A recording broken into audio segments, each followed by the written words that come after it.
perception shift, and you start looking at like the things you do have instead of that's what spiritual awakening will do for you. Mhm. So will help with it. I'm not saying I never get depressed. Right, Ain't right. nothing like my 100% depression 9 years ago. I'm at a 10% now.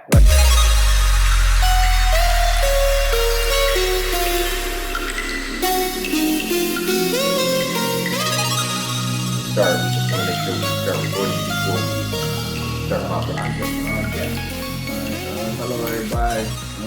My name is Shy B, host of Tales from the Real World podcast. Joining me today, special guest by the name of Mark Harlan. Also joining me, with me, the producer, Brian Dreamer. Hey guys, just finished setting up all the technical gremlins. This time I'm gonna set them up instead of fight them. Maybe it'll work. Mark, do you have anything you want to say to speak about yourself before we get into it? Introduction you want to say? No, I think that so my name's Mark. I'm in recovery. I have some recovery houses, and I've made my life like helping people full time. You know what I mean? So I feel like it's my purpose. That's how I met Shy, and here we are. Right, here we are. Right, definitely Mark, a good dude. Brought me in, that's why I got my discipline back at, structure in my life. We got a good topic today, special one, the spiritual awakening. Get that when you're in recovery, and that's where it starts at for me. That's where it started at for me. Let me say that right. That's where it started at for me. For everything else, Mark, got anything you want to speak on that? So with the spiritual awakening, I don't know, man. Like it's such a the word spiritual awakening to me is almost like people put it in a category, like they put God, you know. Mm-hmm. So people say God, and they think of like this white bearded man in the clouds. And I almost think spiritual awakening is kind of like almost the same thing. It's like when you say spiritual awakening to somebody, it's kind of like they think of like this white light experience, this intense thing that maybe you experience. You see Jesus or angels or you know what I mean. This crazy thing, and I think that people that don't get down with like Christianity and stuff, because I think Christianity is the most popular religion, right? So, it's almost like the spiritual awakening is linked to Christianity almost. My program is through AA, and Bill W. is the founder of AA. He wrote the big book. He's a Christian. He had a spiritual awakening, a religious experience. So his writing in that book is almost like Christian-y, right? Right. But so like he is the Father, we are his children. There's a lot of that stuff going on in there. So if you're a Buddhist, and you read this, you're like, I don't get down with that. You know what I mean? Right. And the steps where Bill W. got the steps was from a group called the Oxford Group, which is a Christian group that branched out from the church for men that went to church that couldn't stay sober. It wasn't really just about alcoholics either. It was men cheating on their wives, or they were abusive, and we're talking about like the 30s. Right, you know what I mean? So they developed a group for people that needed more than just a Sunday service. Right. And they went through this process, and I think it was like the 6 principles and 3 absolutes or something like that. And so then Bill W. Kind of almost stole a lot of them steps from the Oxford Group, and then he was a Christian also after his spiritual awakening. So, I guess I'm saying this because spiritual awakening is like, I think people that haven't had the experience, they're really, they have this certain thought or vision in their mind of what that looks like. You know what I mean? Right. Well, just to kind of like give you my personal experience with a spiritual awakening. I've had two, Mhm. you know. And the first one, I could probably say I thought it was more like a religious experience, you know. Yeah. And I don't really know why I had it. I was under the influence of drugs. I was up for 3 days, and actually, you know what? I do think I know why I had it. Mhm. I was on a drug that forced me to tell the truth, right? For like a week straight. Yo. It was almost Jeez. like I was like, it was almost like I was confessions, and like anybody that would listen, bro, it was crazy. Yeah. Right? And like I was telling some deep dark secrets to anybody that would listen, bro. It was crazy. So I had this experience the one night. I'm walking around my bedroom and I'm like, damn it, can we swear on this? That's fine. Yeah, Right, so right, are we right, Try to keep alright? it family right, friendly. Yeah, right, yeah, right, yeah. right. So I'm like, screw this guy. He ripped me off and blah, blah, blah. And I'm mad and I'm pacing back and forth. And then all of a sudden, something happened to me, man. Like it was like this guy that I was complaining about. All of a sudden, for some reason, I started seeing the good in him. You know what I'm saying? Mhm. And like I saw him for exactly who he was, and that like it was the weirdest thing, and it was like my brain was being rewired almost. Or the other way I can explain it is like there was a part of my brain that was being activated that was never activated Never, before. right. Mhm. You know what I mean? Mhm. And I'm like, what's going on? What's going on? And then all of a sudden, I drop to my knees and I start crying. And not like a sob crying, like where just tears are just pouring out of my eyes. You know, I'm staring at the floor. And then all of a sudden, my whole life flashes right in front of my eyes in like 10 seconds, you know? And all of a sudden, it was like almost like an out of body experience. And then all of a sudden, I'm like, boom, and I'm there in the moment. And the only thing that came to me was everything happens for a reason, Yeah. right? And that you have a purpose here, Mhm. right? And so, and I was sober after that experience. I was dead ass sober. And I looked at my girlfriend that was ready to call 911 because she didn't know what the hell was going on with me, right? She was like, what She see you the like, hell? yeah, You know what I mean? Yeah. So I looked at her, and up to that point, I was an atheist. You ain't believe, right? No Well, religion, nothing. right. So I never grew up in church. Mhm. Wasn't my family's not religious or spiritual, nor were my friends. Okay. You know what I mean? Yeah. So I didn't know anything about it. I didn't know anything about it. And then so what happened was I look at her and I knew what happened, even though I don't know anything about that experience Right. or anything about a spiritual awakening. I knew in my heart, and I look at her with tears running down my face, and I said, God is real. Yo. And she's like, whoa. So fast forward, I sobered up the next day. It was the craziest thing that's ever happened to me in my life. And there's been a lot of crazy things that happened, right? And like that was the craziest. And I was super curious, man. I wanted to know what happened to me. And so I did a lot of research, and I wanted to know what was true and what was not true, and you know, and for some reason I gravitated towards Jesus because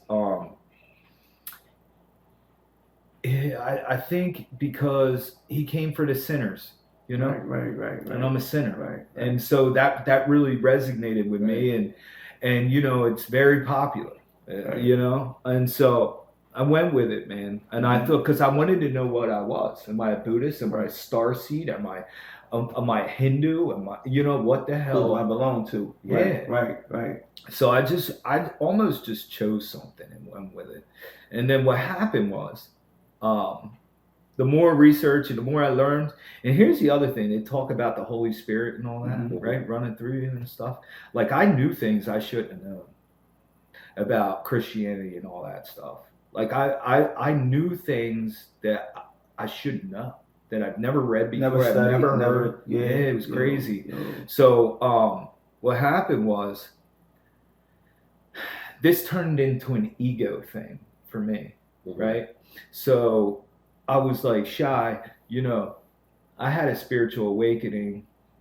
God touched me. He didn't touch you. So now you need to sit down and listen to me. and listen to what I have to say. And that's how I kind of carried that spiritual awakening with a big ego, which is crazy. Yeah. I didn't know it at the time. I was just fired up, but that's how I wanted to pass it on. You wanted to feel what you didn't, Yeah, like them born again Christians. It happens a lot to people that go to Israel. Actually, they all of a sudden they think they're the Messiah, and they actually are well versed in dealing with it because it happens a lot. Yeah. And people have that probably a similar spiritual experience, and they don't know how to handle it. They're not ready. They're not equipped. Oh, I was nowhere close to being ready. Yeah. For that. I get it now. I understand why it happened, but they, looking back on it, but I was nowhere near. I put no work in. Think about it. If I did have a spiritual awakening due to my drug use and forcing me to tell the truth and getting honest, and I told so many truths that finally this thing happened to me. They say you ride by like billboards that say the truth will set you free, and you've heard that, you've seen that a million times. Right, sure, whatever. But like, until you live in it, that was like I was being 100% honest for the first time in my life. Now that could be wrong. I don't know. Only God knows why that all happened to me. But that's the only thing I can come up with. No, you know what I'm saying? And I can relate with it. Like understand what you're saying. Because I had one. Well, actually, I had like two before during the time when I was using, and like you. And when my cousin get to watch this, she gonna know like I'm telling the truth. And I never read like I'm Muslim, but we believe in all books. You know what I mean? And I was telling Brian that, so we supposed to like still study from all books. But I was reciting stuff out of the Bible, and I never read. And she said it. She said everything he's saying is true. And I remember that part. But then the one that's really stuck out with me when I went away to right before I got the Bridgeway, and I was in my room, and and I was fighting with me leaving town, to continue after my 28, 30 days was ready to be done. They was fighting, trying to get me a little continuous for like a week, to help me pick where I want to go.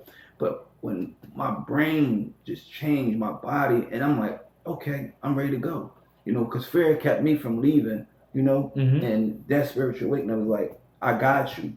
You come on, I didn't bring you this far. And ever since I, came towards it, and like, okay, I'm ready, everything downhill, me coming and with the change, like you said, being honest, speaking, giving the truth up, because I believe, that spiritual awakening is part of it when you step to this side, because you gotta have the higher power with you when you come into the side. In a way, this not just me. And I'm quite sure you can say that sometimes. It's not just me doing this without the help of the higher power. You know what I mean? Like you the stuff that we doing now, honest, living true, caring about others. Because when I was out there, it was all about me, living that way. And I had to, coming through with that spiritual awakening, it just like changed everything, my whole perception on someone, like have a heart. Okay, understand, be more understanding. It changed me. Oh man, that one was 190, 180, 190. Oh,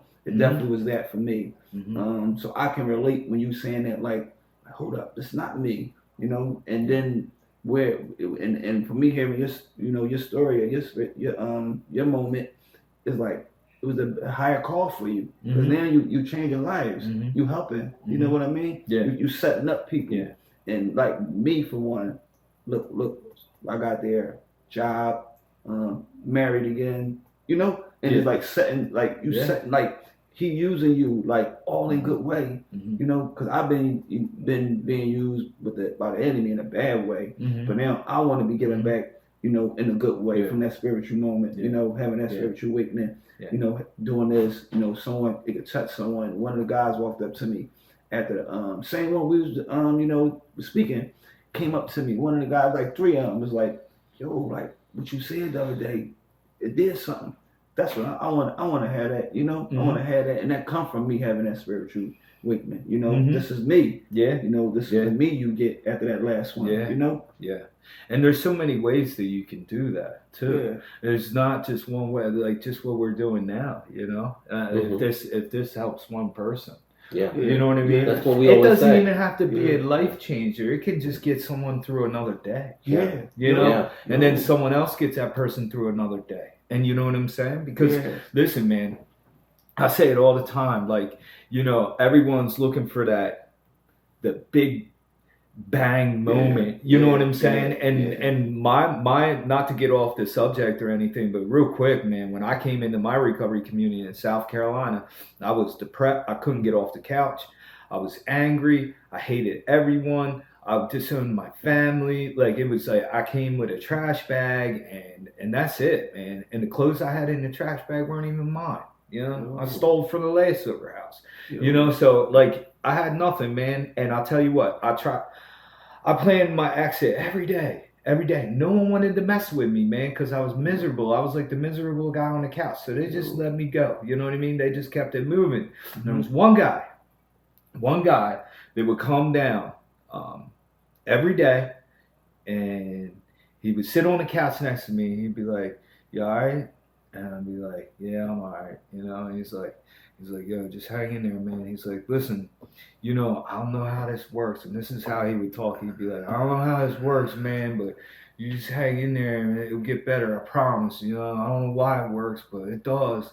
And like, he would hug me, right? And I was like hugging a tree, bro. Like, you know what I mean? I was stiff as a board. You ain't giving nothing back. Right? Nothing back. And then like, he would do that once a day. And then after like a week goes by, you know what I mean? And then he would tell me he loved me.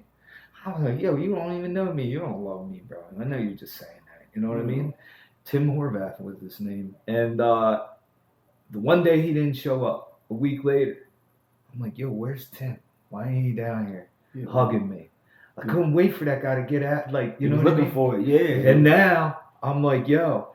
And I look back and that only went on for like a couple weeks, you know what I mean? And then we became closer. I lightened up and things changed. That's not the point.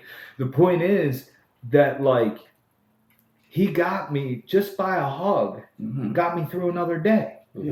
Just being like, so think about it, Shy. Like someone just giving you a hug, right? Telling you they love you. But look at what happened. So that got me through the first 2 weeks. That got me here. That got me there.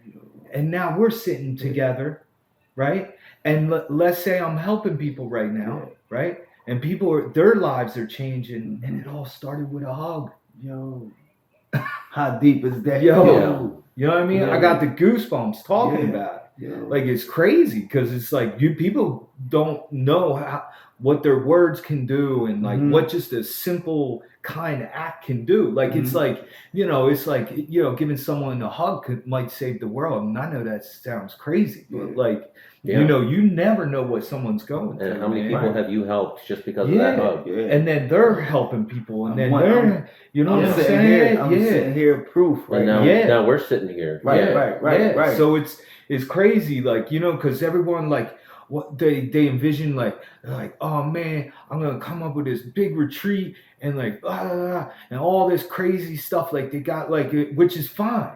But I'm like, bro, like you can start right now just by hugging someone. You want to help someone, like ask someone how they're doing. And shut up and let them talk. You know what I mean? Just that much. Like that can help someone, man. So like, it's crazy. And like to get back to like the spiritual awakenings and stuff, man. Like, so let me just fast forward. Like, okay, now I'm handing Bibles out, right?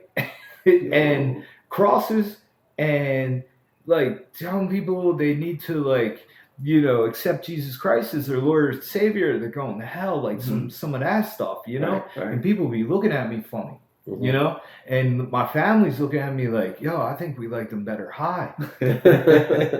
Scaring people off. Right. Yeah. It was all about me. It was all about me. Look at me with my spiritual awakening. Bro, I'm trying to get people to turn to Christianity that I owe an amends to.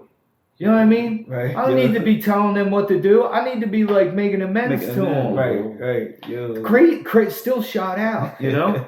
So, and listen, man, that was the longest I'd ever stayed sober. That spiritual awakening kept me sober for 3 months. And then I'm back to, doing some really hardcore drugs, and shit got dark because now I'm a believer, you know? Right. So And, right. I'm like, what's going? Right. Like, what? You know?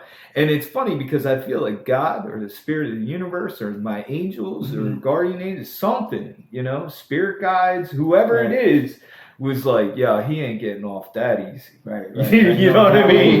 Like, because think about it, like, what would I have done? Like, I was scaring people away. Right. I was doing the opposite effect. I was making people mad. So with all that. Like, I like your honesty about that. I like that. I like, you being honest about that part. I like that. Yeah, and so, and that was my first experience with a spiritual awakening, and my second experience was the educational variety, and that's the one that people don't talk about. Right. In our program, which we were talking earlier, like my program is just a program based on spiritual principles. We don't have anything like crazy or different than we would do that any other good spiritual person out there would do that's practicing spiritual principles. I mean, let's think about it. We're making amends to people. Confessions is in every religion, right? Pretty much. Right. We're doing self-inventories. You know what I mean? We're writing down some truth about ourselves and stuff like that, seeing where our character defects lie. And then we're praying and we're to whoever, and then and then step 12, we're out there helping people. So tell me exactly where the weirdness, or maybe like the difference of like what everyone else is trying to do in some kind of spirituality or religion, So my thing is that I found when I read this line in a book, it said faith without works is dead. It hit me like a ton of bricks. I was like, oh my God, like I had the faith, I didn't have the work. Right.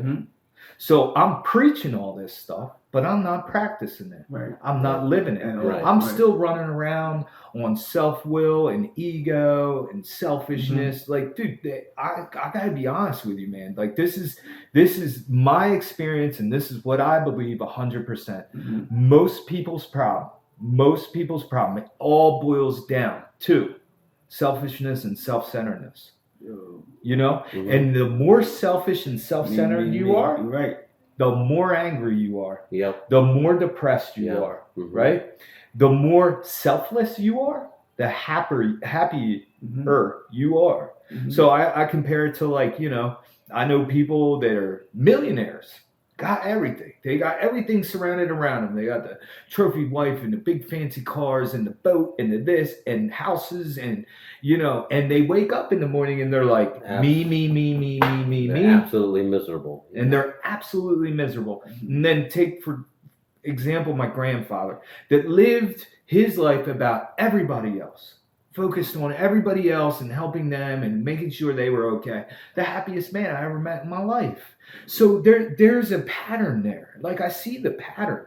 You know what I mean? So, like, with drug addicts and alcoholics, if we're going to talk about that, I've never met a drug addict or an alcoholic that wasn't super selfish and self-centered in certain ways, right? Because, listen, Chuck, if I'm going to break this down. If you are, say, a father or a mother, right?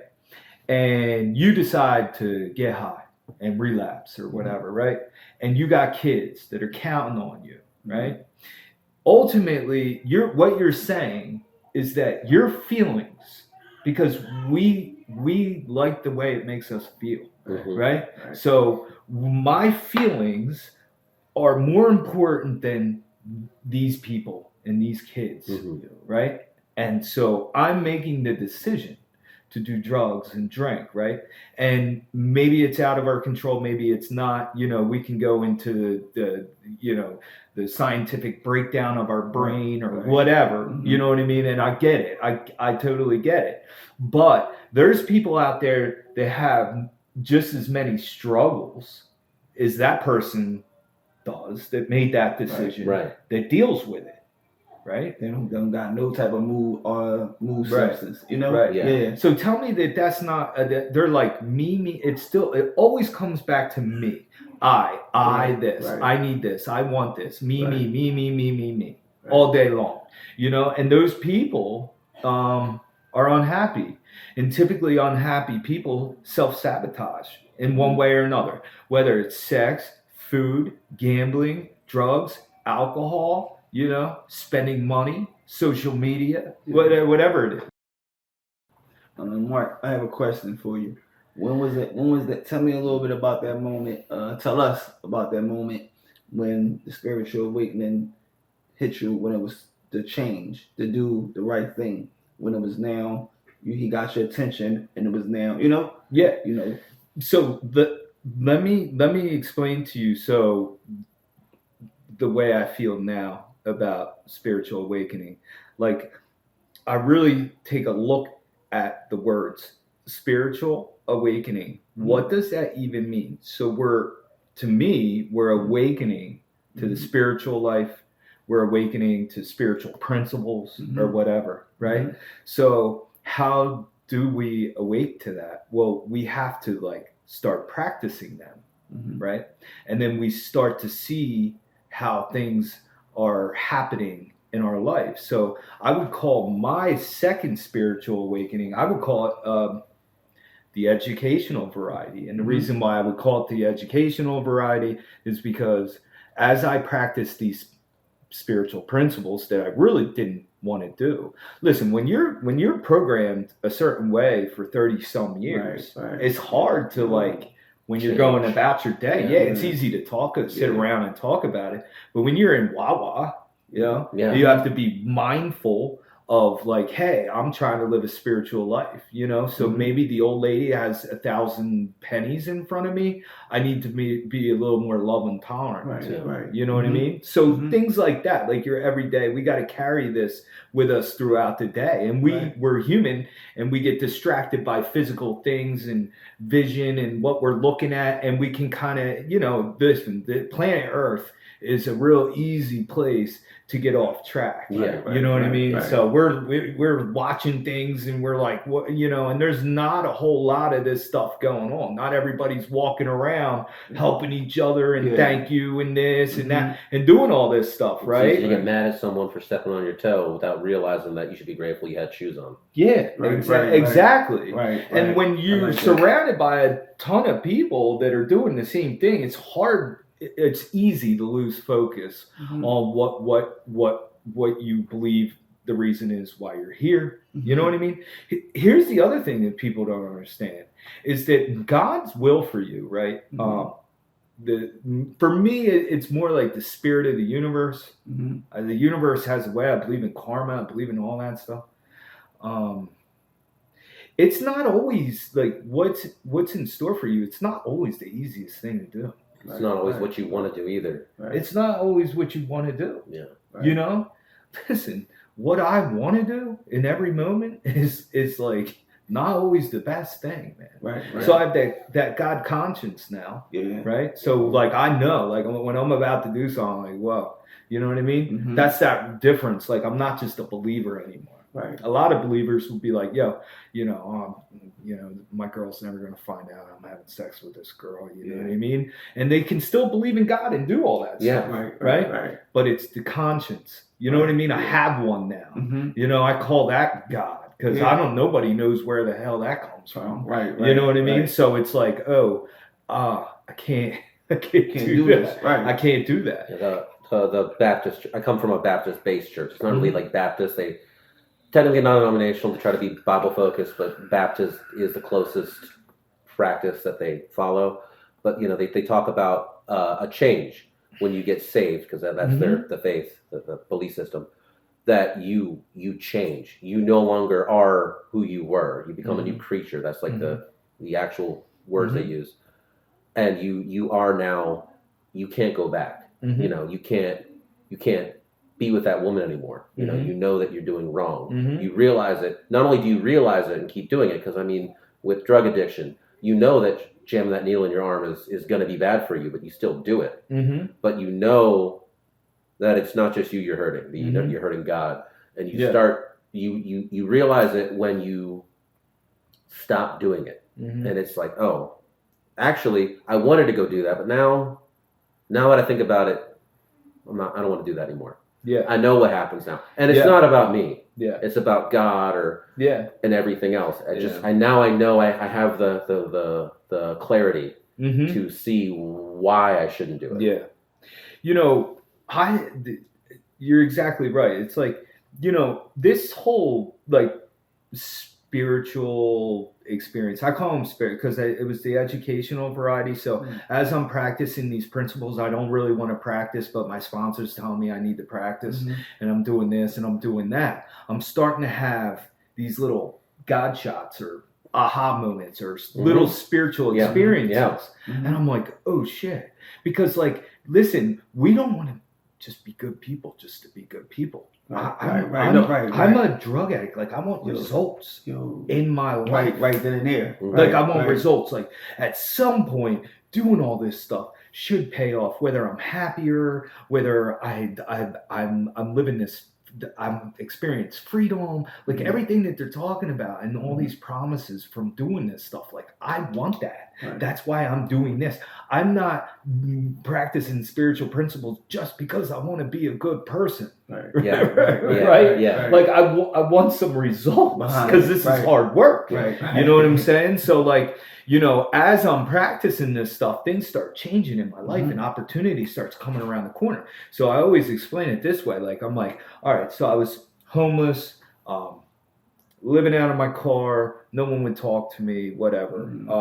In the hospital, in comas and shit. And that's here. And then this is my life here. And I have these little bit of actions that I did, right? And it doesn't make sense. They don't add up. Like, of all this stuff that I have now, and I'm not even talking materialistic, like just for people like us to have a peace of mind and freedom and happiness, like it doesn't add up. So that's where I have to fill all that in with God. That's how it's the only way it makes sense. Because I'm going, it started out where I'm like, man, was that a coincidence that all happened? And then it happens again. And then it happens a month later. And then this happens for that to happen, to this to happen. And then you're like, dude, you can't deny it anymore. You know what I mean? You can't deny it anymore. You're just like, all right, I give. Like, this is real. You know what I mean? So that's like the educational variety. And you're just like, now it's to the point in my life, like it happens like all the time where I'm having these little spiritual experiences and they're not even, in the beginning, you're like, oh my God. Like, you got to call someone and tell them about it. Now it's like, there's God. There's another one. There's another one. I tell him we ride home from work. I said, I want to tell you something. You ain't going to believe me. He's like, don't start that. How many times I do that? Like 2 times. How many times? What do I ever say? No, Rashad, you're full of crap. You're lying to me. Stop lying to me. No, never. Never. I'm like, someone else would have said that the same thing that you say, though. I'm like, no, you're full of crap. Right. Like, okay, sure. I can be having them, and I'll be like, yo, you're like, what? I'm like, I want to tell you something. I'm like, what? What you want to tell me? I'm like, you're not gonna believe me. And he's like, yo, don't start that. Tell me. Every time. Both times I can't. Yo, tell me. And like you said, is definitely bigger than us. Like, you know what I mean? It's like me. I was a cheater. You know what I mean? That's why it's a big deal for me. And I'm living right now. I don't live a double life. I'm not saying that. I don't live a double life. And I'm faithful, because I know he's watching. And that was part of the change. You know what I mean? Yeah. Like, I was a cheater. Like, but now it's a big thing to me. Even like me not using is a big thing. Like, yo, I'm seeing everything work in front of me. You know what I mean? This is part of it. He know our heart. He know our heart. And I said that in one of our segments. Like, I always wanted to be on this side. Living like this, sober. Not cheating, doing the right thing. And helping people. And I get a rush out of that because knowing that I help someone that makes me say, okay, keep coming. Mm-hmm. Keep on going. Yeah. You, like you said, by that hug, that I love you, that that just in the morning, people like, yo, I like your smile, and it's like charity, just by that. Yeah. So I can agree with you, and I can relate on a lot of what you're saying. Yeah. Like, it's real, like Yeah. it's real. I like what you were saying with the educational awakening, Mm-hmm. because I mean I've had spiritual moments in my life, but nothing as grandiose as you guys. Mm-hmm. But I had a point in my life because I was raised Christian. Mhm. I was in Catholic faith. I left the Catholic faith, but I kept my faith to God still in Christianity. But I just was like, Catholic isn't for me. Yeah. And my parents were like, okay, but my parents were happy that I was still reading the Bible and praying and doing the stuff. But it came a point in my life where I was kicked out of my parents' house. I totally deserved to be kicked out. I didn't think so at the time. Yeah. But you know, victim. They get out. I'm like, Yeah. no, F you guys. No, that's why you're getting out. Yeah. But so I'm living in this place, and it's I'm the only sober person there. Like, for sure, everybody's using something other than me, and it's like the worst place I've ever lived.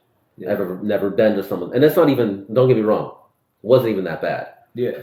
By comparison. I got you. But from little middle class kid that I am, living there, it's like, what is this? So I lost my faith for a little bit. Like, oh, F you, God, we're done. Things didn't get better. And I just struggled through it. I started studying other religions, learning about stuff. Yeah. And I didn't practice any other religion because I wasn't sure about anything, Yeah. All I did was I took a step back. Yeah. And I just tried to open up my horizons. I learned about Wiccanism, paganism, Buddhism, all these other isms. Mm-hmm. And finally, I met a friend. She brings me into her church. Yeah. And I'm like, listen, why didn't I hear that at the other church? This is it, right? Yeah. The Bible study teacher, she's telling us, hey, if you got a question or you think I'm wrong, come up to me. Mm-hmm. Not I'm an unquestioned authority. Mm-hmm. And so it gave me this opportunity to educate myself and start learning. Yeah. And so I started growing more and more, and I start seeing, without really trying to, my situation's getting better. I was living off Social Security and unemployment at the same time. Mm-hmm. But I started realizing I don't want this the rest of my life. Mm-hmm. I started changing my whole perspective because I started reading the Bible. And you did this on your own? Yeah. Wow. Well, we'll say it was on my own, but really it was somebody else pushing me, I think. Yeah. But I think I had to go through that. Yeah. Right? There's no faith without questioning, in my opinion. Mm-hmm. If you can't challenge your faith, there's no strength in it. Because if you haven't challenged it yourself and someone else challenges you, it get knocked right over. May I ask you, do you identify yourself as Christian? Christian, definitely. Okay. Like, I say Baptist because Baptists align a lot with my views, but I'm always trying to reevaluate, because I could be wrong. Who knows? Yeah. And I hate being wrong. Yeah. Being wrong is the worst thing. So if I can be right, I'd rather figure it out and be right. And you're Muslim. So we're always talking. Yeah. Right. We always giving. I wouldn't call it a debate, but we're always having discussions. Listen, that's so beautiful. And I was saying it when he like the Christian and the Muslim always talking, always bouncing stuff off each other, always teaching each other because there's something that you have that he could use and you have that you could use. You know what I'm saying? Dude, that's the crazy thing. Like my second spiritual awakening through the educational variety, right? Because I went back to the books. Right, because I'm just so curious. I'm a curious guy. Like I was with drugs. I'm like, oh, what are you doing? Yo, you feel that way? Let me try. Like it's the same thing with spirituality. Like, oh, what religion you practice? You're happy? Let me try. I want something. You know what I mean? So I was treating it like the same way, man. And I was like, man, I have the craziest story. So I'm kind of like a junkie when it comes to spirituality and religion, man. I love it all because here's what I was doing. I was reading the Quran, right?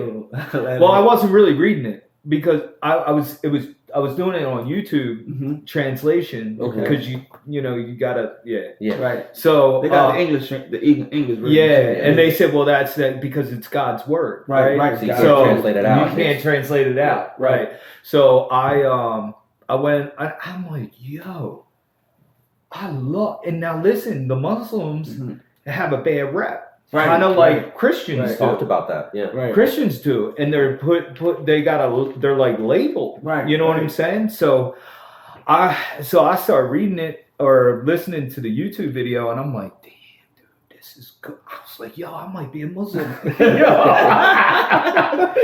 then, like, I read the Bible, I'm like, nah, I'm Christian. And then I read a Buddhist book, and I'm like, whoa, that shit is crazy. Like, Refuge to Recovery book, man, I read that, and I'm like, yo, this is deep. Yeah. So this was the problem. I'm like, I believe in everything. That connection, yo. In everything. Like, I break it down. I'm like, all right, all these people in all these different places, Muslims from a certain area, Christians started in a certain area, Buddhists started in a certain area, even islands, right? What did they have? Ayahuasca. That was their, spiritual, whatever. Right. They had shamans. So it's kind of like, I believe that God gave everyone what they needed. Yeah. You know what I mean? I agree. There's a Bible verse that was Bible study teacher used a lot, because I asked her, I was like, so what about these uncontacted tribes? Like, you're teaching that someone doesn't go to heaven unless they exactly. I had the same question. But she says, she said something to the effect. I'm going to butcher it. If she's listening, I'm sorry. Please don't hit me with a ruler. But something basically to the effect of, God knows your heart, right? Every man is given a measure of faith. And this is why I kind of believe that you see these similar structures. You have this religious leader and other people who help that religious leader. You see that in almost every religion, no matter what form it takes. And you have similar ceremonies. You have similar things that they do, even if it's not identical. It's not to Jesus who died on the cross that they never saw because they don't even know what Rome is. It's not. That would be impossible to disprove then. It'd be irrefutable proof defeating the whole idea of faith. But, she said that they're tested on their heart. And I think everybody's tested on their heart, at least to a degree. Yeah. Those who know better and still choose to act out. But my whole thing was like, this whole thing. I'm like, I tell my guys, I'm like, listen, man, I could be wrong.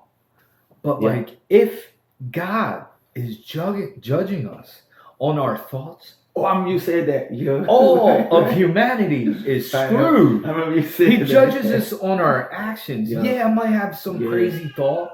You know what I mean? But then, I'm judged on that act. The action. After the thought. So, it's kind of like, I said, it's the whole, because when I was in South Carolina, Baptist churches everywhere. Baptist is pretty hardcore sometimes. Hardcore. Southern Baptist especially. So, I would go into work. I worked at the Piggly Wiggly, and I worked with some other older black women, super Baptist Christian women. Love them. We had so much fun.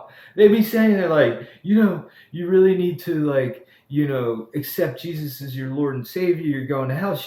And they don't know any better. Right. That's all they know. That's all they was, right. That's all they know. Right. So, I laugh at them or whatever, and I would challenge them. I'm like, what about the tribes on these islands? They've never even heard of Jesus. Like, are they going? And they'd be like, I don't know. You know what I mean? That was like that was always my issue, because I was raised Catholic and I went to catechism. Sorry, guys. And I would ask the teacher a question. She'd be like, I don't know. Let me ask the nun. Then I'll come back next week. Do you get an answer to that question? Yeah. No. Yeah. I got another question. I don't know. Right. Set it up. Right. And then I'll be like, what about the other question? Oh, the nun set it up to the pastor, who then set it up to this guy. And I never got an answer. But when I went to this Baptist church, I asked a question. And I had an answer. And so they had your answer. That doesn't mean that, they might have his answer. Right. But it was an answer that I could respect and I could push back against, and then we could have a conversation. I couldn't do that in the Catholic Church. Right. They burned me at the stake. I'm exaggerating a little bit. Yeah.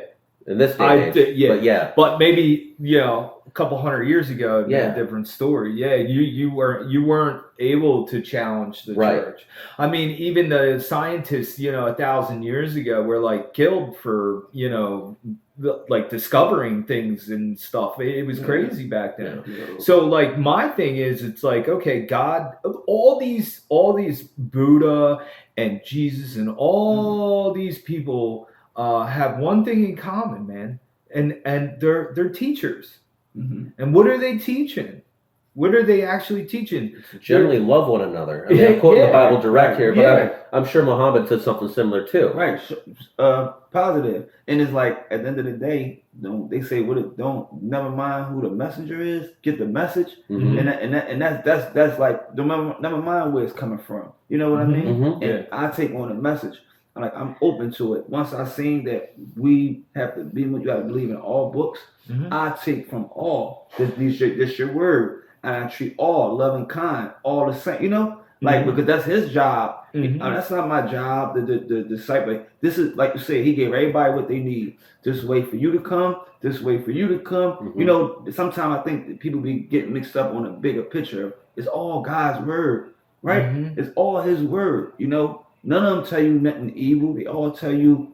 You know, right? Yeah. You know. Yeah. None of them tell you nothing And evil. so that if that's what He's doing, He's sending us these spiritual teachers. Right. Well, then what He wants us to do is live by their principles. Right. Who cares who believes? Stop getting caught up in the minutia. What's the big picture here, right? What That's is the always it. big picture? Right. Like you got, I forget what holy site. It's like the most holy site in Jerusalem. and they share the Dome of the Rock. Yeah. They share It's the spots. It's a place and where they're all fighting over don't step on my you know. It's the rock in is Israel, what the Jews and Christians believe, and I think Islam believes, and I'm not gonna put words in your mouth here, that Isaac was almost sacrificed on, and it's where it's the same rock where they put the Ark of the Covenant. Yeah. And it's a Holy of Holies where there's a hole in the rock. Yeah. And they all believe in that Abrahamic religion. Yep. So they're all fighting over it because they're like, no, it's mine. Yeah. Instead of saying, hey, you know what we can do? We can I'll take this little corner here, you take this, we'll split it in thirds, and if someone else comes in, we'll split it in fourths. If someone else comes in, we'll split it in fifths. Yeah. We'll all look towards the same thing. We don't need to kill each other. Jesus is up there saying, come on, man. Yeah. What do you... Yeah. It's so simple. Just share. That's like the Vatican, you know? Like they're out front of the Vatican and they're looking at this multi-billion-dollar building, dude, and they're like, what do you think Jesus would think of this? Yeah. You know what I mean? They're sitting there coming out against the walls in other countries while they're sitting behind 40-foot walls themselves. It's insanity. Yeah, you know, it's so bad too, because now spiritual people or people in general, like people are afraid to say that they're religious. Now it's the new thing to say, I'm not religious, I'm spiritual.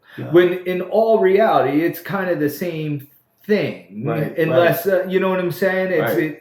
So what's happening is there's such a separation from all these religions and spiritualities, and everybody's put in a category, like the word spiritual awakening and God and all that stuff.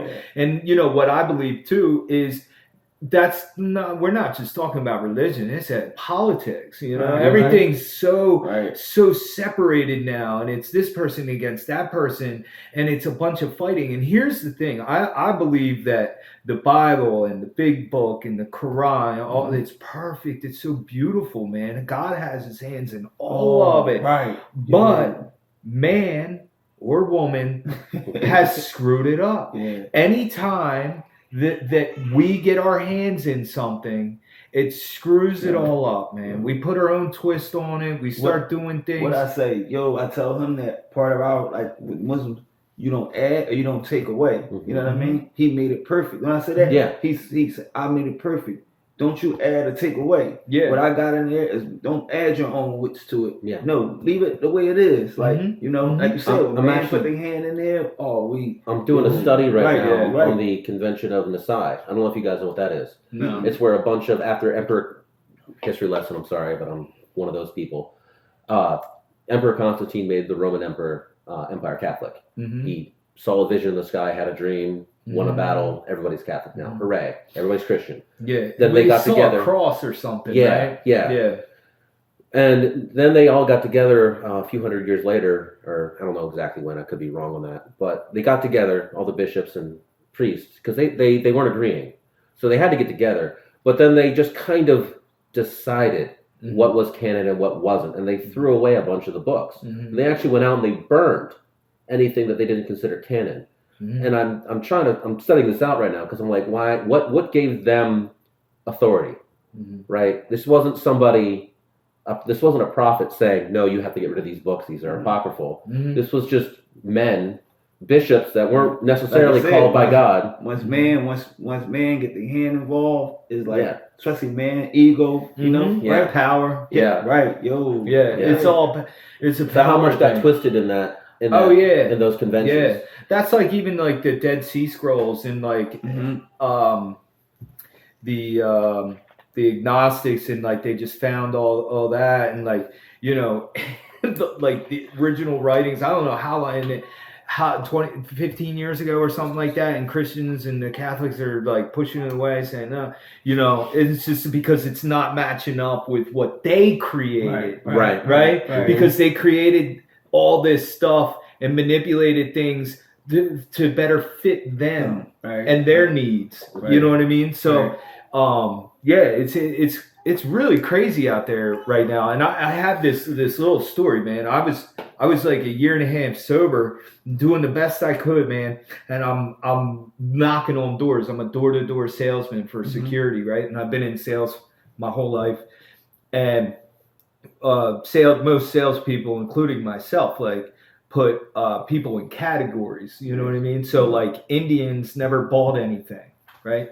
And we always made a joke like, where do they buy stuff? Because we can never sell them anything. Right. You know what I mean? Yeah.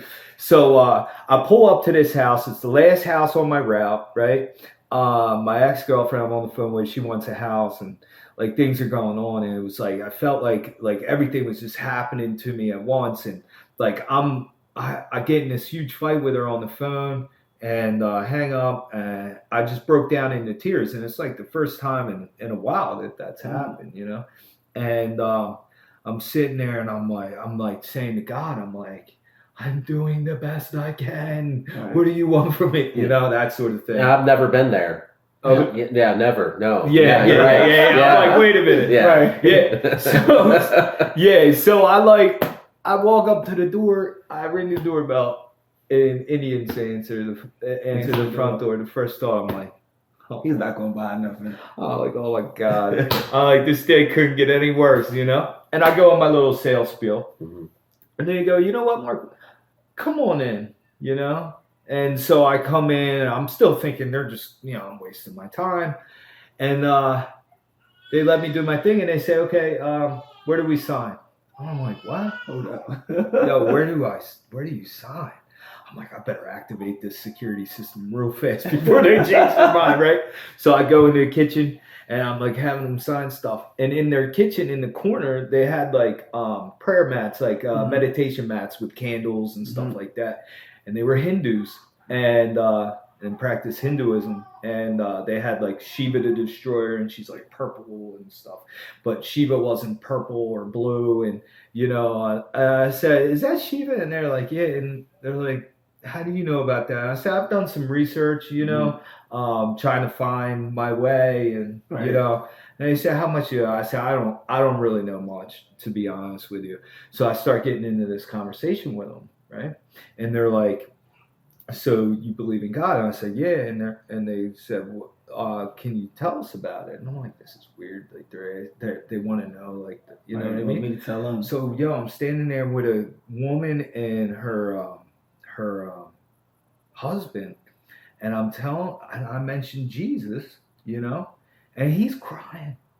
He's crying, bro, about my experience. He's got tears about my experience. Then, that's wild. Yeah. Never tried to like push anything on me with their faith.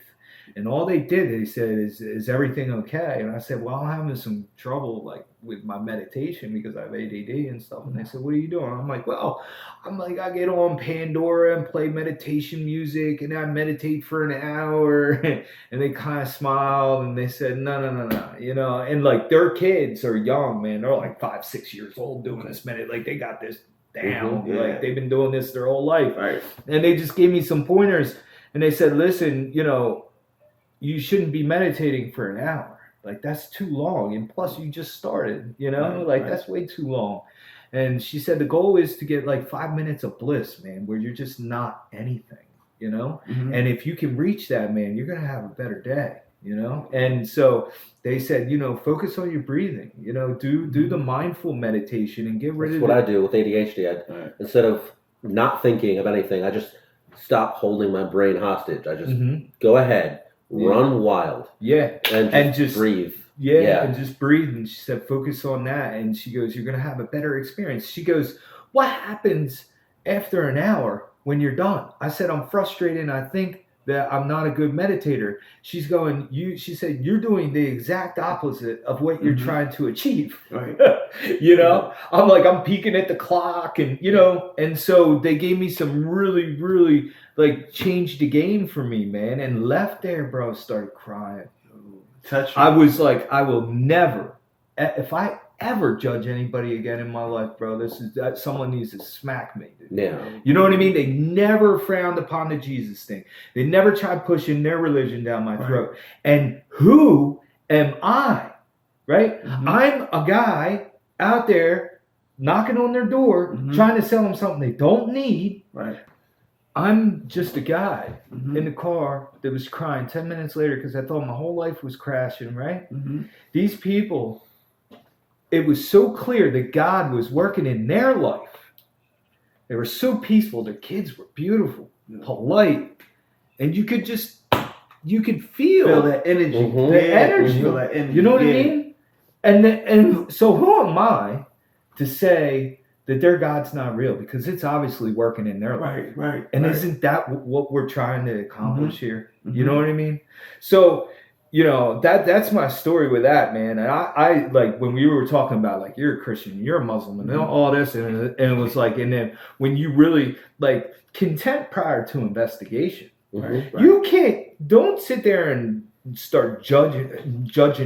People judge the Muslim faith based upon actions that a couple, they're probably not even Muslim, right? But they talk about claim to be Muslim. You know what they do, and it's not fair. Just like people judge the Baptist faith by a couple of jerks who protested a funeral. Or they're the Bible thumpers. They put a label on born again Christians. They think they're all crazy.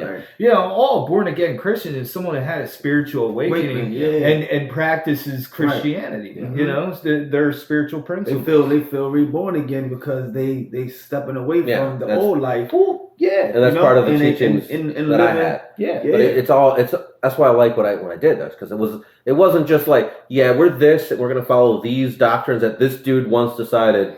It's like, we're probably this, but we like this. Like this is in the Bible. This is in the Bible. We're gonna follow it. This segment right here, I told Brian before we got here that this was going to be one from the topic, and just knowing, you know, that look where it went, you know, and I'm happy because it's showing, it's claim, it's proof, you know, 3 different religions, but we are together, love, you know, and we share the same, you know, the same God, like, you know, and it's like, it's no different. And, you know, that's why this one right here, I just had this feeling. I was telling him, I'm like, bro, this one tonight, I got a feeling about this one. You know, this one. Then I say that on the way It's here. so important. It's really important to talk about because no one's here trying to preach anything. Right. No, we're just, you know, we just share it out. Right. We're just sharing like my experiences and our beliefs, and it was like, you know, my belief is I believe in everything. So how can you argue with me when I believe in you? You know what I mean? Like you know, I think how I like one of the dirtiest things they ever did, whoever they is, was decide that you can't talk religion at the dinner table with family, right? Because you're missing out on this experience with the people that are most important to you, right? I think the same thing of religion or politics and philosophy. I know politics get people hot under the collar, but you shouldn't be angry when you're talking about these things that you believe in, because you should be open to being wrong too, and you should be listening. Well, I think we should do this with politics. Well, I think we should do this. Well, tell me why. Oh. See, I can see what you're saying. That makes sense. I don't agree with you, but I can respect your opinion. Same thing with religion or anything else. I can see what Yeah. Perfect example. Yeah. I may not agree with you, Mark, Yeah. but I can see where you're coming from, and I can respect where you're coming from.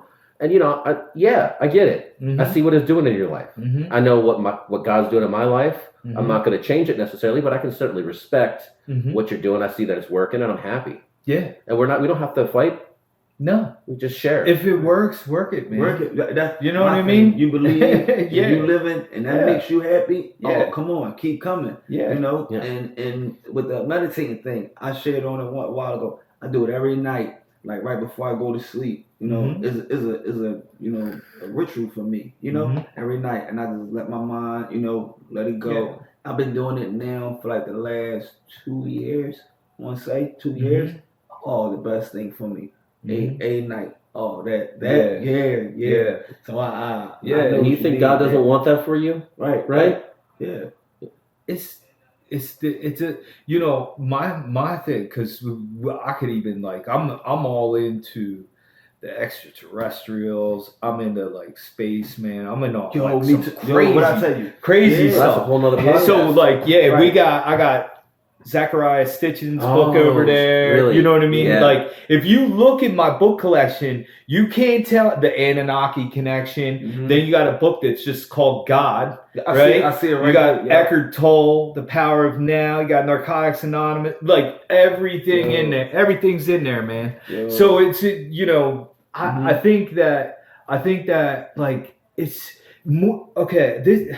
All this right there, all that is more of like a hobby, an interest, right? It's like that's what it is. But just because I read Eckhart Tolle, it doesn't change my life. Right. Like just because I believe in aliens, like okay, like if I could prove to you that aliens are real right now, we still gotta go to work tomorrow, right? So Unless they give us their technology, then maybe we don't. Can you give me a Right. little bit out of the guidebook? Tell me a little bit. This is sick. A little bit before we wrap it up. A little bit out of the guidebook. Something that you got out of Whew, man, I'm gonna be embarrassed on this one. That one's like 7 years ago. Actually, a woman wrote it, and it was similar to kind of what we're talking about now. Mhm. It was just based on like, hey, like this is I was always afraid of God, right? And I grew up being afraid of God. Like if I do something wrong, I'm going to hell, and blah blah blah. Right. And it was basically like she wrote like what she believed was God, and God is love. Like she believes that God is just pure energy and love. Mhm. And the thing about it is like when I started reading this, I couldn't help but think of like near death experiences. Oh yeah. Right? Because Yeah. I watch that stuff too. Like I watch documentaries on that. And every person says the same thing. They experience a love that they've never experienced before, right? Something that the words can't explain.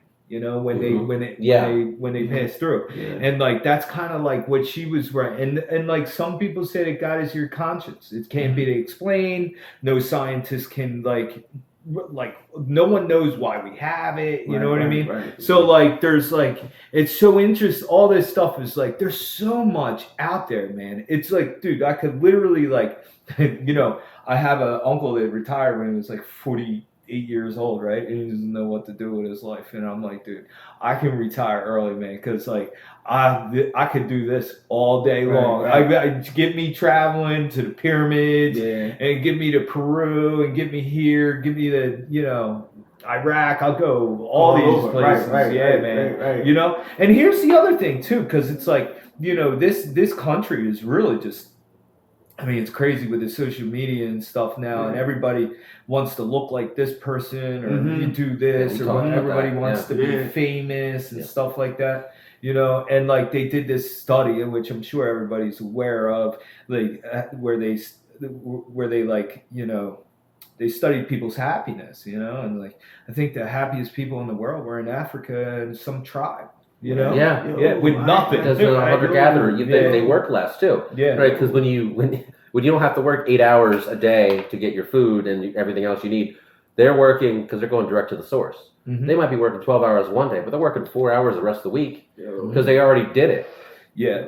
So they got all the free time in the world. The community is very small, and everyone has the same things, and everyone has a job to do, and no one has more than the other, and there's less jealousy. Someone breaks their leg, everyone understands, and they go pick up the slack. Yeah, and like and that's even like these small communities. Even you want to talk about the Amish, like obviously, like there's bad in everywhere you go, right? But like the Amish community is tight knit community, and dude, those kids, man, drive by them kids. They're happy. People are like, I don't know how they do it without any electricity and whatever. They got this stick with this ball and they're all swatting it, laughing and smiling. And you drive by a horse and buggy and the kids are smiling and waving and stuff like that. And there's some stuff that goes on in that community or whatever, right? But like when they build a house, the whole community comes and builds it. Yeah. Let me ask you a question that's actually relevant.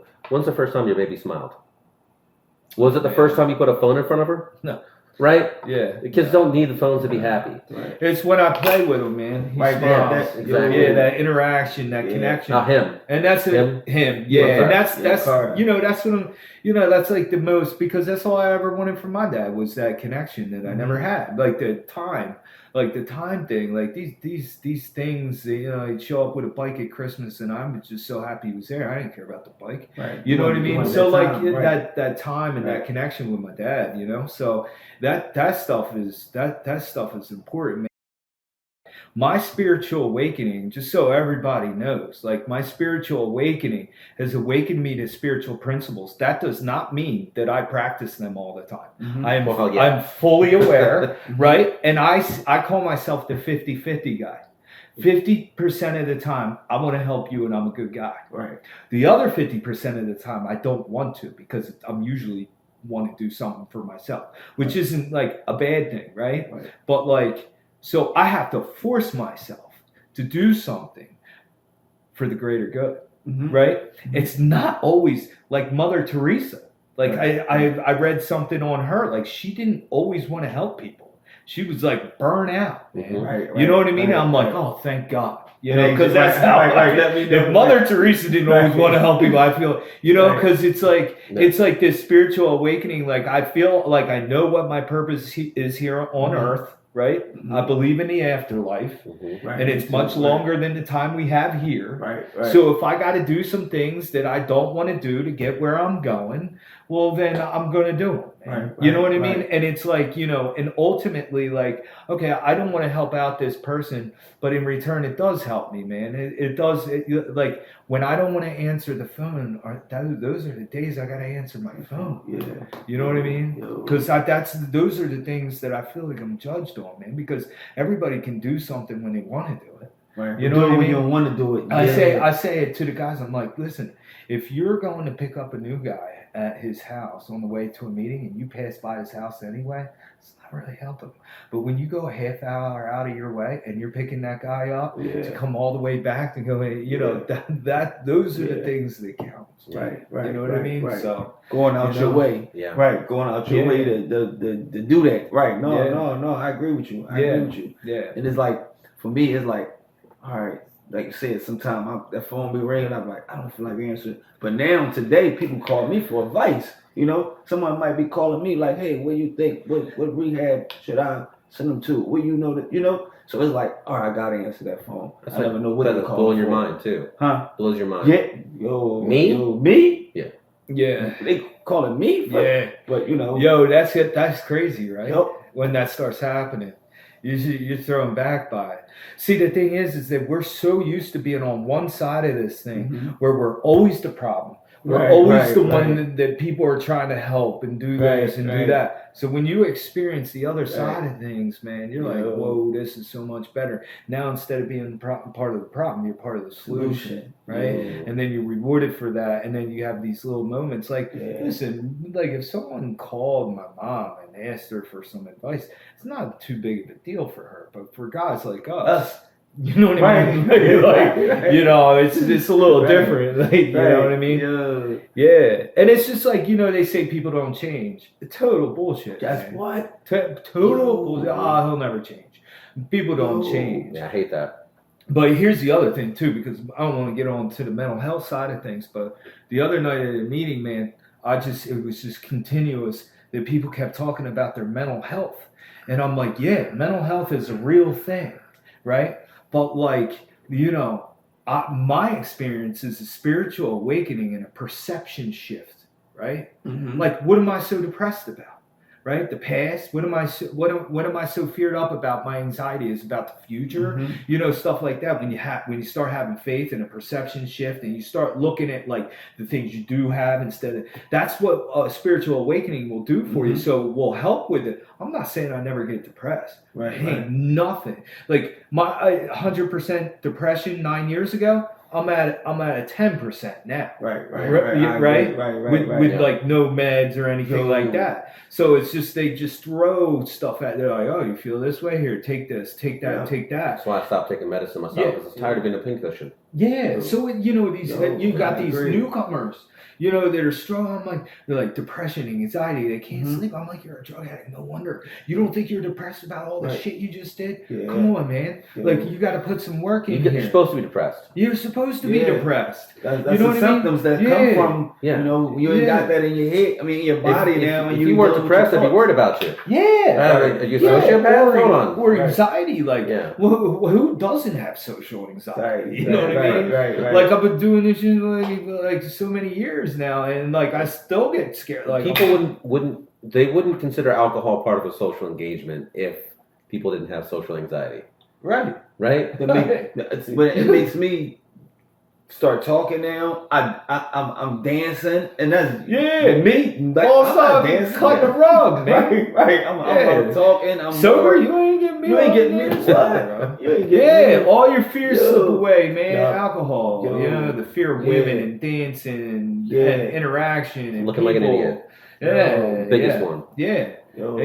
And honestly now, like, I'm not as comfortable as I was dancing. I face my fear. I face my fear, and I go out at a wedding, and I get on the dance floor, and I dance a little bit, and I get comfortable a little bit, and I'm cool. You know what I mean? Yeah. It ain't the same as drinking a bottle of Jack and going on the dance floor, right? But like, I still force myself to do a little those more things. Coordinated though. I'm aware of my fear, so now I can face it, and it's like I don't believe you guys gonna be like, all right, okay, you did a little work, okay, you're good, you're not scared of anything anymore, you can just go off. You know what I mean? And so, these are like, I say a prayer, and I face that fear, and it always turns out all right. Yeah, because of that spiritual awareness, I'm not going to say awakening, but awareness specifically, you realize that you had anxiety, and you normally handle it this way, but you saw a different path, right? So now you're better for it, because instead of needing to go this way every time, drinking or whatever else, to go out and dance on the dance floor, now you can go this way, and now you're actually solving the problem. You're not just covering it up. Yeah. I didn't think that I could have fun like this without drugs or alcohol. I had fun. I'm talking about like go. Dude, at work you have so much fun. Yeah, I had fun. Like, I can go places, and I'm like, I never thought I can do this. When I hear them speak about the dances, the A dance or something, I'm like, would I be able to? I should say, like, can I fit? How would I be there? Now I see I'm having more fun because I'm awake. I'm aware of what's going on. It's like back then I really wasn't aware. I didn't know what was going on. You asked me about what happened 10 minutes ago. I couldn't tell you nothing. I'm like, One of the best things I ever did. This is. I started not drinking at parties, right? And I realized it gave me a lot of leverage over people, right? Because then I'd be like, "You remember when you did this? No. Okay. How about this? No. How about you don't tell anyone I did that? Okay. Yeah, I'll do you a favor. Right now we're friends. Right. Yeah. Remember when I drove you home last night? Yeah. Yeah. I'll tell you what is the whole, like, it's so funny because people are just getting started. The first drink or two, talking, connecting. Yeah. You know what I mean? Laughing, and then by 12 o'clock, everyone's a total mess. No one can drive. Someone's throwing up. You know what I mean? Yeah. And they're not waking up the next morning. Their whole day's shot. I'm up early. Like, where are we going to breakfast? You know what I mean? Like, What? Not worth it. And then doing stupid shit. You put some alcohol in me, you can't trust me. I've become the most unloyal person in the world. Yo, I'll leave my best friend for a better situation. I'll cheat on my girlfriend. Yo. I'll drink and drive. Like, you know what I mean? I'll do all that shit. you want to get the same guy you getting sitting right here in front of you, and I know that. No. Even now, with like all the beliefs and all the work I've done in my spiritual life, like you stick something in me, it's a wrap. Yo, It's a wrap. Yo. It's just like that, man. I become an instant liar. See the guys in the house, man. That's the thing. It's like, yeah, man. There's guys in there that like that. I would count on my life that like they show up and they don't do me wrong, you know. Mm-hmm. And then I know now that as soon as they put a substance in them, you could just like that. You can't trust them. Right, it's a whole nother person. Can't believe what they say. Yeah, It's just a completely different Yeah. person.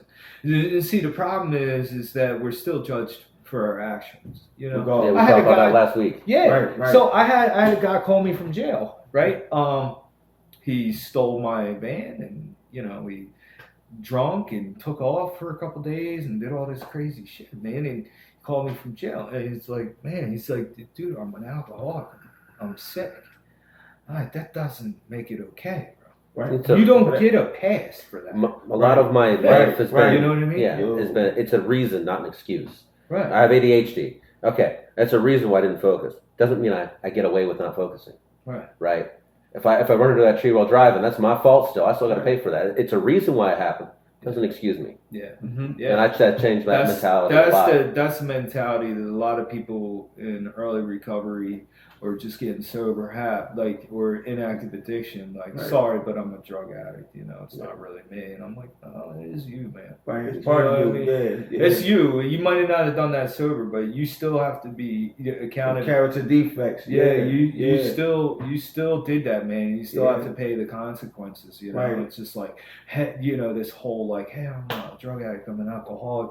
You know, leave me alone. I for the things I've done. It's Right. just like, no, man. You know, That's not taking ownership of what you've done. You no, know? it's playing the victim role. Right, Well, right, me, I'm a right. drug addict. Right, you know, right. Feel bad for me. Yeah. Don't get me in trouble. You know, Right. sort of thing. You know. This I told him before we Yeah, got here. I said good. I got this feeling. I'm Yeah, telling you tonight. I was excited. Yeah, and I'm happy. It's the first you time came I ever through. did this, man. For real? Yeah. I'm so happy Yeah. you came through, and Yeah. and it was his idea. I'm not gonna take credit for Yeah. it. He said, "Yo, let's Talk to Mark. Let's use Mark Yeah. segment for the start the mini docs." Yeah. I'm like, you know what? I'm gonna ask him when we get there. He's like, all right. Yeah. And look, that's why while we rolling, yeah. That's Like, what's up, man. Bro, I Yeah, thank you this for the was support, fun, bro. bro. I This was really fun. thank you for the support coming in, sharing it. You know, Yeah. sharing it because we got stories to tell. You know, Yeah. it's people that need like to hear this. You Some know, real stories from the Yeah. real world. right. Yeah, man. I Yo. hope Yo. someone gets something out of this because Yeah. I enjoyed it. I enjoyed Yeah. the It whole was- moment from the beginning, walking in Yeah. the door, we set up. It was How much time's going by? An hour and a half so far, Wow. almost. Yo. Yeah. that's why we what's said up. that 2 Flew hours. by. Yeah, right, yo. Yeah, I know. Bruce like, oh, he's in his glory out there talking about this shit. Yeah. Well, thanks for having me, Bro, guys. it was a pleasure, Yeah, bro. for It real, was a bro. pleasure. Thank you guys for joining us. Absolutely. Right, thank you guys for joining us tonight in the Tell the World podcast. My special guest, my friend, my brother, Mark Harlan. You Love know, you, bro. love you too, bro. You know that. For real. Yeah. For real. That's for real, bro. You know, and definitely producer, Brian Dreamer, always right here, you know, by my side.